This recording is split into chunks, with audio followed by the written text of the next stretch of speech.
É preciso pensar na sua saúde por completo e por isso o Vida e Saúde resolveu falar sobre a tireoide, porque ela pode afetar vários outros sistemas do seu corpo. E eu quero que você fique bastante atento para tentar identificar algum problema ou também prevenir algum problema com relação à tireoide. E olha, antes de começar o programa falando desse assunto, eu trouxe aqui um pensamento de Sêneca que disse o seguinte: sorte é o que acontece quando a preparação encontra a oportunidade. Olha aí. Que definição boa para a sorte. Eu gostei. É a melhor definição para a sorte que eu já encontrei em toda a minha vida, porque realmente sem preparo, sem oportunidade, não existe essa de sorte não. Inclusive, se esse tipo de sorte fácil surge, ela também vai embora rapidinho. Então o negócio é se preparar para quando a oportunidade surgir, você estar pronto para agarrá-la e aí sim se considerar uma pessoa de sorte, mas não no sentido que as pessoas entregam por aí, não. Sorte de verdade merecida por você, tá bom? Tá começando mais um programa Vida e Saúde. Eu quero que você tenha o seguinte pensamento também: Deus é contigo, as mudanças necessárias para você ter saúde e vida são possíveis, porque o mesmo Deus que criou a gente também deu recursos para que a gente viva mais e também de maneira saudável. Doutora Alessandra está aqui com a gente, ela é endocrinologista e vai nos ajudar a entender essa história de hipotireoidismo, hipertireoidismo e outros problemas relacionados a essa glândula que nem tanta gente conhece assim, doutora. Qual é a função de verdade da tireoide? A tireoide é uma glândula muito importante, que vai coordenar a função de diversos órgãos, né? Então, quando ocorre uma alteração, ela produz os hormônios tireoidianos. Quando ocorre, então, alteração da produção desses hormônios, tanto para uma redução ou excesso deles, isso pode trazer diversas alterações e até complicações. Muita gente está se perguntando, mas só mulheres têm tireoide? Homens também têm tireoide? Como é que funciona? Como é que é o funcionamento para homens e para mulheres? Então, na verdade, a função é importante nos dois casos. Ela é um pouco mais prevalente em mulheres, né, alterações da tireoide, mas os homens também podem serem acometidos. E é interessante que as pessoas relacionam muito o ganho de peso com disfunção da tireoide, né? Muitas pessoas procuram atendimento referindo um ganho de peso e achando que tem algum problema, e geralmente a gente não encontra o problema da tireoide associado a um ganho de peso. Olha, interessante. Perda de peso, sim. Quando tem uma produção excessiva de hormônio tireoidiano, os pacientes costumam emagrecer muito e de uma forma rápida e até com perda também de massa muscular e óssea. Entendi. Então, isso gera até uma fraqueza. Mas o que seria uma perda de peso rápida, por exemplo? Só para a gente ter uma referência aqui. Eu acho que o que chama atenção, sempre que a gente pensa em perda de peso por doença ou perda de peso patológica, são perdas de peso que você não saiu da sua rotina, você continua comendo igual, você não mudou a sua prática de exercícios e, de repente, você começa a emagrecer. Sabe que é comum as pessoas falarem: nossa, agora sim, né? No começo dá até uma alegria. No começo dá até aquela felicidade, tá vendo? né? Tá tudo resolvido. Porque a perda de peso ocorre independente do quanto você consuma. Entendi. Aliás, eles comem até mais. Então, isso chama atenção. Quando você não mudou nada e começa a emagrecer, a gente sempre faz uma investigação quando isso ocorre. Tá. Mas então, mesmo sabendo que a obesidade geralmente não é causada por alterações da tireoide, quando existe uma função reduzida ou uma produção reduzida dos hormônios, a perda de peso, mesmo fazendo um tratamento, fica mais lenta, é mais difícil. O metabolismo, de fato, fica mais lento. Quer dizer, eu não vou ganhar mais por isso, mas eu também não vou conseguir perder na normalidade da situação. Exatamente. Mesmo fazendo uma dieta, muitas vezes você não consegue. Então, isso às vezes pode ser em decorrência do hipotireoidismo. Tá bom, isso ficou claro aqui pra gente. Acho que é legal, é importante definir isso. Agora é o seguinte, a gente foi pras ruas para saber se as pessoas sabem, na verdade, vamos saber o que elas sabem sobre tireoide. Olha só quem eu trouxe para gravar comigo. Adivinham? Tcharam! Essa aqui é a Teruzinha. Mas não é a Teru aí do estúdio não, viu, gente? Essa aqui é a nossa mascote do Vida e Saúde. E ela veio às ruas comigo para perguntar pro pessoal daqui se eles sabem aonde fica a tireoide. Tem noção? Ah, Amanda, tenho. Aqui? A tireoide? Aqui. E eu preciso que vocês apontem pro quadro dizendo aonde fica a tireoide. A tireoide? Ele é meu marido, eu vou confiar. Não, é mentira, eu sei. É aqui. Você sabe me dizer a função da tireoide? Ai, ela secreta hormônio. Pro hormônio? Acho que é, né? Pelo nome parece. Ela libera alguns hormônios. Eu sei que ela também controla o iodo do corpo. Esse povo tá informado, hein, De gente? tudo agora. Eu acho que ela é um órgão que pode ser retirado. Ou seja, não sei para que serve a tireoide. Interessante aí as respostas, o pessoal está até antenado onde é que fica. Aliás, doutora, vem cá, a nossa equipe preparou aqui um modelo de um autoexame que a gente encontra até na internet, por aí, de como a gente localiza a tireoide. Por quê? Porque, por exemplo, no nosso caso, a gente que é mais magrinha, né? Fica mais fácil de ver o nosso pescoço por inteiro. Mas algumas pessoas, homens e mulheres, têm às vezes uma parte mais gordinha aqui do pescoço e não conseguem definir. Fica aqui, fica mais aqui, em que região que fica a tireoide. E o exame é bem simples, né? A gente precisa de um espelho para eu poder ver e um copo de água. Vou tentar mostrar aqui para vocês. Doutora, você vai me ajudando aí. Então, eu preciso erguer o pescoço. Vou fazer de maneira leiga. A doutora depois vai me mostrando. E, teoricamente, ela fica logo debaixo aqui do pomo de Adão. Exatamente. Isso aqui abaixo, geralmente nessa região. Normalmente, a gente não consegue vê-la, tá? A gente até consegue palpar, mas normalmente a tireoide, ela não é vista assim. Tá. E aí, então, o teste inclui a gente... Isso. E aí, isso é interessante. Quando você deglute ou engole água ou saliva, a tireoide, ela se movimenta. Tá? Então, quando ocorre uma alteração, às vezes, de aumento do volume da tireoide, que a gente chama de bócio, ou a presença de nódulos, dependendo do tamanho do nódulo, você pode perceber um movimento. Alguma alteração diferente. Exatamente. Então, essa é uma forma, às vezes, de se monitorar, né? Na verdade, importante também de a gente conhecer nosso né? corpo. Localizar onde que está a tireoide. Vou aproveitar e beber mais um gole de água. E é interessante isso que você falou, porque às vezes os pacientes têm uma gordurinha mesmo do pescoço, e aí... Às vezes elas têm a impressão que isso é a tireoide, então se ao deglutir isso não se movimenta, possivelmente seja algo mais externo. Entendi. Agora eu quero entender o seguinte, a gente falou um pouco de alterações da tireoide e eu quero saber quando ela produz mais, quando ela está muito trabalhando, fazendo hora extra e quando ela está com preguiça, está querendo tirar férias, que são talvez os dois problemas mais comuns da tireoide. É isso, doutora? Isso.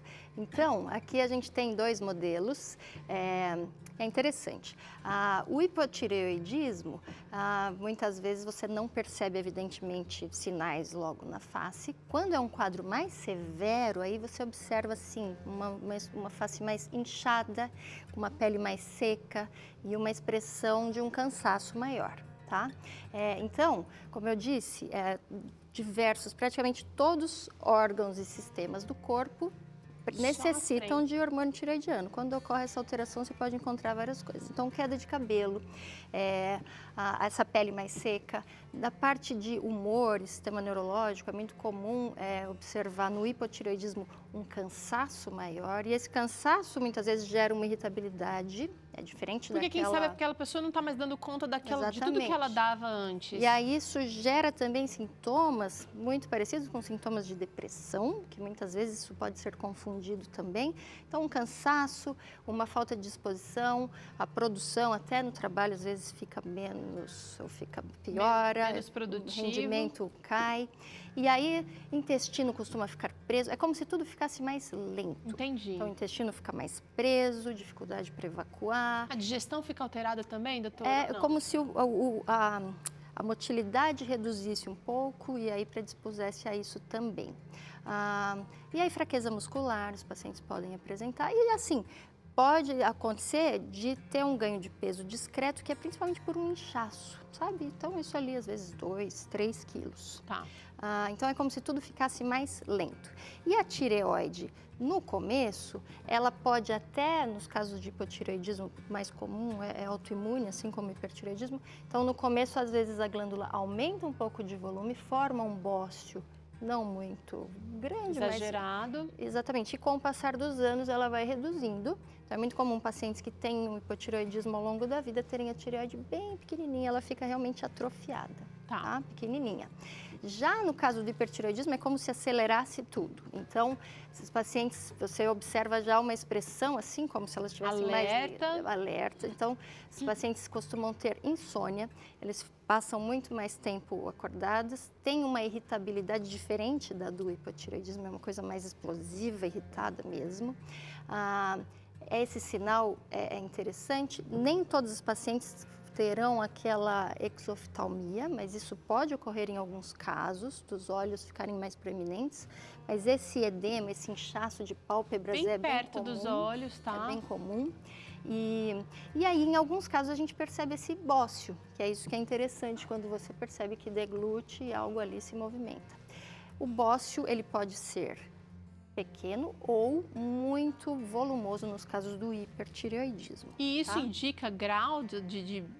Não necessariamente, Da não doença? necessariamente, mas às vezes é uma forma que os pacientes percebem e falam, tem alguma coisa aqui, aí isso os leva a procurar um endocrinologista. Geralmente os pacientes passam com vários outros especialistas. Até chegar no endocrinologista. E aí, o quadro do hipertireoidismo, ele pode ser potencialmente grave, tá? Porque por exemplo, ele tem efeito importante no coração e na frequência cardíaca, esses pacientes podem ter arritmias e arritmias mais graves, inclusive, tá? Então, palpitações e arritmias. E muitas vezes, uma fraqueza de membros inferiores acontece, às vezes, do paciente internar até com uma paralisia, ele tem dificuldade para deambular e é tudo devido ao hipertireoidismo. Então, os sintomas, eles variam muito, né? E eu percebi que o corpo todo sente, desde o cabelo até embaixo. Aí agora eu queria saber o seguinte, como é que isso funciona? Como é que funciona a atuação da tireoide no nosso corpo? A gente tem uma animação para mostrar aqui e eu queria que você explicasse para a gente, doutora Alessandra. Olha, a gente tem o órgão, né? Na verdade, aqui é só uma imagem da tireoide mesmo. Então, a gente percebe que ela tem esse formato de borboleta, tá? E acho que aqui, na verdade, a gente só tem essa Só mostrando o órgão, na verdade. Então, o que a gente vê quando a gente engole é só essa partezinha aqui, mas não... Então, quando ela está aumentada, às vezes a gente chega a ver tudo isso, toda essa lateral. Mas o mais comum é um aumento só nessa região. Quando o aumento é por nódulos, aí a gente observa a irregularidade ao movimento. Agora é o seguinte, quando a gente é diagnosticado com algum problema de saúde, eu normalmente percebo as pessoas perguntando por quê? Por que eu consegui? E eu percebi que você disse, olha, é uma doença autoimune. A gente não tem muito, assim, uma causa, uma prevenção, quem sabe. Eu queria saber mais sobre isso. A gente não tem algo definido, mas sempre a gente consegue evitar e prevenir doenças autoimunes, né? Que tem muita relação com o estresse e que, querendo ou não, tem muita relação com alimentação inadequada, sono inadequado. Estilo de vida. Estilo de vida de um modo geral. Então, nesse caso também. Então, quando a gente pensa assim no hormônio tireoidiano, na tireoide, a gente sabe que a gente depende do iodo para a formação do hormônio. Então, uma das causas que era mais comum no passado era por deficiência de iodo, que hoje a gente tem o sal que já é enriquecido com iodo. E a gente encontra isso em alimentos como algas, frutos do mar, peixes. Entendi, doutora. Então, mas agora isso já é uma questão resolvida. A gente tem muito menos risco disso atualmente. Tá. Mas aí as doenças autoimunes, que na verdade podem causar tanto hipo quanto hiper. No caso do hipotireoidismo, ela até tem um nome, que se chama doença de Hashimoto. E no caso do hipertireoidismo, é doença de Graves, escreve Graves mesmo. Então, às vezes, até o nome assusta. Mas... É verdade, esse nome não é bom, não. Mas, e aí, então, de certa forma, o estilo de vida predispõe a isso. Tá. Né? Fumar, beber... Interfere no geral? Não tem algo específico, mas a gente sabe que sim, interfere em tudo, ali não seria muito diferente. E aí, muitas vezes, a gente tem que começar o tratamento específico para essas doenças. Mas, de qualquer forma, mudanças de estilo de vida fazendo com que os anticorpos e essa agressão autoimune reduza, faz com que o processo seja menos grave ou menos intenso. Entendi. Tá? Quero saber o seguinte, se você está sentindo um dos sintomas que a gente mencionou aqui, tô sempre cansada, se você tem bebê pequeno, isso é explicável, tá? Aguenta firme que vai passar essa fase. Não, mas tirando a brincadeira, né? Se você está sempre cansado, se você anda irritado, se você percebe alguma alteração aí, mas de repente não tem certeza se é uma alteração da tireoide, que exames ou que pistas a gente pode dar para o nosso médico, doutora? Então, os exames de tireoide hoje acabam sendo quase que solicitados de rotina, tá? Porque são exames Consulta simples de ginecológica. fazer. É muito comum um paciente vir da ginecologista com exames já da tireoide. Então, a gente dosa os principais hormônios. A tireoide, assim como várias outras glândulas, a produção do hormônio é comandada por hormônios liberados pela hipófise, que é uma glândula que a gente tem bem no centro da cabeça. Então, essa glândula hipófise produz o TSH, que é o hormônio que vai estimular a produção de hormônios tireoidianos. Então, esses exames, às vezes o paciente chega bem confuso, porque o que acontece? Quando a gente tem uma produção reduzida dos hormônios tireoidianos, ocorre uma elevação dos níveis de TSH. Essa é a forma que a gente usa para fazer diagnóstico de hipotireoidismo. Então, os pacientes chegam às vezes, a minha tireoide está aumentada. Na verdade, está aumentado o TSH, isso é um sinal de hipotireoidismo. E já ao contrário, quando ocorre uma produção, então no hipertireoidismo, que é uma produção independente e exagerada de hormônio tireoidiano, como forma de compensação, o TSH baixa muito, às vezes ele fica inferior a 0,00. Isso é o que a gente vê normalmente no hipertireoidismo. Entendi. Tá? E aí, o que ocorre? Quando a gente tem um quadro, então, de hipotireoidismo, essa aqui é uma figura interessante. Você percebe a expressão assim, um cansaço, uma tristeza, uma indisposição. Essa aqui é o contrário. Essa aqui, o olhar mais intenso, né? E uma tristezinha, porque na verdade isso gera um cansaço também, uma tireoide um pouco aumentada. Quando a gente tem essa alteração, a gente tem que usar medicamentos que atuem na inibição da produção hormonal. Entendi. Tá? Então a gente tem atualmente 2 remédios que fazem isso apenas. E normalmente a gente consegue ter um controle adequado. Em alguns casos que isso não é possível, aí é necessário fazer cirurgia ou terapia com iodo. A gente usa um iodo radioativo que a glândula capta e aí reduz a sua função. Entendi, mas cada caso é um caso. Quem vai discutir isso com você é o médico. O seu médico vai conhecer o seu caso. Exatamente. E aqui, então, a face do que seria o hipotireoidismo, interessante estar em azul, até porque eles têm muito frio. Então, eles têm maior intolerância ao frio. Hipotireoidismo dá mais frio. Aqui eles têm mais calor, às vezes suam em situações que nem estaria tão quente. Então, nesse caso é mais simples. Olhar de acabado, de cansado. Cansaço. E aí a gente repõe diretamente o hormônio tireoidiano. Para o resto da vida, doutora? Ou tem casos de... Acontece às vezes de ser por um período e depois isso normalizar. Mas o mais comum é que Por isso a gente gosta sempre de estabelecer o diagnóstico. A gente não pega um exame de TSH alterado e define. A gente sempre repete, faz uma avaliação mais extensa. Estando definido o diagnóstico, é muito provável que o uso do hormônio tireoidiano seja para o resto da vida. Mas isso é sempre acompanhado Agora, ficou uma dúvida aqui, durante o Fala Povo que a Rafa fez na rua, teve uma participante que diz, olha, ela pode ser eliminada, ela pode ser tirada do corpo, dando até a impressão de que ela não tem função nenhuma, ou que que ninguém vai sentir falta dela. Queria saber como é que a gente sobrevive sem a tireoide, porque em alguns casos, eu não estou nem dizendo, eu posso estar errada, né, do hipertireoidismo ou hipo, como é que é feita essa reposição hormonal? Então, uma vez que a gente tem que tirar a tireoide toda, porque às vezes a gente deixa, em alguns casos se faz tireoidectomia parcial. Quando fica parte da tireoide, muitas vezes ela dá conta. Tá? Mas quando a retirada da tireoide é completa, a gente precisa repor esse hormônio e aí geralmente em doses mais altas. Tá? E aí é aquilo, reposição diária. Tem sempre um cuidado de que a medicação tem que ser usada em jejum. Tem que visitar endócrino com frequência para verificar como é que andam as coisas, né, doutora? E assim, se o paciente suspende o tratamento, aí ele pode evoluir para um quadro grave de hipotireoidismo, que em alguns casos leva até ao coma. Olha, então já até respondeu, porque eu ia falar, e quem tem nem aí, não cuida. Não, então aí Pode gerar problema. Ou seja, o tratamento é simples, a gente repõe o hormônio, mas a falta do tratamento pode dar complicações graves A também. gente falou bastante, doutora, sobre, no caso das mulheres, né? Eu queria saber o seguinte, existe um grupo de risco entre homens e mulheres, fases da vida que a gente tem mais propensão a ter esse descontrole da tireoide? Então, nas mulheres, isso é mais evidente na fase de gestação, ao final da gestação, no período de puerpério, e depois lá no período da menopausa, tá? São as principais fases. No homem não tem uma regra de período, mas também pode acontecer, e aí com o homem é mais difícil, porque daí eles já não se queixam tanto, fazem menos consultas de rotina. Ah, mas as companheiras percebem quando fica alterado, quando fica ou desanimado, Isso. ou quando fica muito irritado, elas percebem. As mulheres são sempre os sensores. Termômetros. Mas E no caso então, do tratamento do homem, também vai fazer um tratamento com o hormônios? tratamento é o mesmo, é muito semelhante. E aí o que a gente muda do tratamento vai depender sempre da resposta do paciente. Então, Tá. aí que a gente opta por outras alternativas, mas basicamente são essas. A gente trouxe aqui alguns elementos aqui, eu queria finalizar rapidinho com isso aqui.